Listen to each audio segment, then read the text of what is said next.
Hello, my name is Dan Colgan, and welcome to day 17 of my December Christmas Carol countdown. The carol I would like to look at today is the Coventry Carol.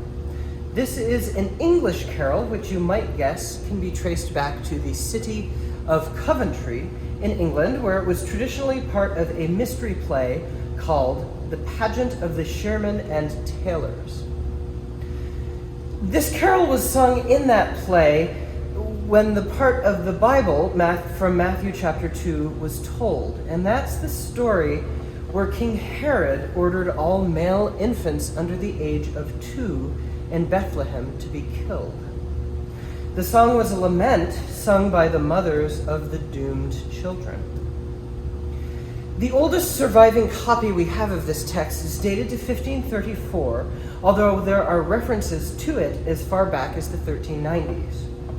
From what we can tell, the play was performed from the 1390s all the way up to the 1590s, where it was suspended due to a change in the political and religious landscape. In 1818, Thomas Sharp, a Coventry antiquarian, wrote a book on the history of these mystery plays, which were performed centuries earlier. This particular play was one that he dug up as part of his book. And the book became fairly popular, particularly in Coventry itself, where they started performing these plays again.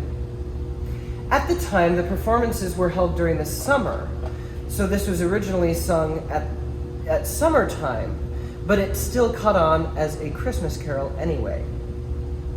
And this carol gained a much wider audience during a BBC broadcast on Christmas Day of 1940.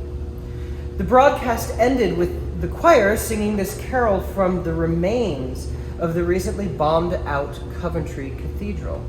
And just as a side note, I had the pleasure of visiting this cathedral back in 2006, and the original area, which was the wall behind the altar, they kept, and they built the new area beside it, the new cathedral beside it, I should say, but the whole of the cathedral was bombed during World War II. The tune of this, from what we can tell, was written for this text for use in the play as well. It's interesting to me that this carol has made its way into common use as a Christmas carol. If you look at most carols that we have, the text speaks of the birth of Christ, the joy of the season, and sometimes they even tell a story of goodwill, like yesterday's Good King Wenceslas. Instead, this carol is really a lament. The text today that is sung is pretty close to that of the original. It's perhaps a reflection on things that could go wrong or have gone wrong in our society.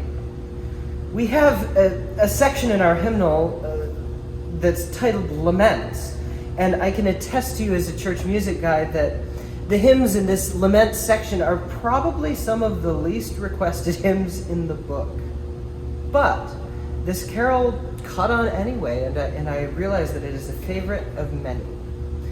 Let me read to you the 4 verses in their original form. Note that the lulais, lulays, and lulas have all morphed and changed and switched places over the years from version to version. But here's what was penned in 1534. Lulai, lula, thou tiny little child, bye-bye, lulai, lulay. Thou little tiny child, bye-bye, lulai, lulay. O sisters too, how may we do for to preserve this day? This poor youngling for whom we sing, bye-bye, lulai, lulay. Herod the king in his raging, charged he hath this day his men of might in his own sight, all children young to slay. That woe is me, poor child, for thee, and ever mourn and may. For thy parting neither sing nor say, bye-bye, lulai, lulay.